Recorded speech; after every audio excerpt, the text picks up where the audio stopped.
Sa una, mahirap makita ang pagkakaiba. Sapagkat yung tamang tao at maling tao, yung serious at desidido, pati na yung curious lang at interesado lang, pareho nagsisimula yan sa mabuting pagtitinginan. Hi, hello, how are you?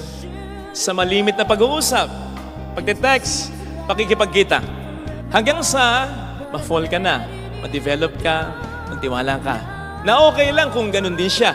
Paano kung interesado lang siya, curious lang siya, kasi maganda ka, gwapo ka, may nakukuha siya sa'yo, nagiging parang rebound ka lang niya sapagkat nabopor siya.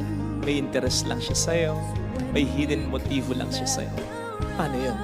Kaya, ang anumang relasyon, alam po ninyo, it should take some time. Sapagkat panahon ang magsasabi, segun sa ating pakiramdam, kung ang tao ay tamang tao, at kung ang tao ay maling tao. It should take some time.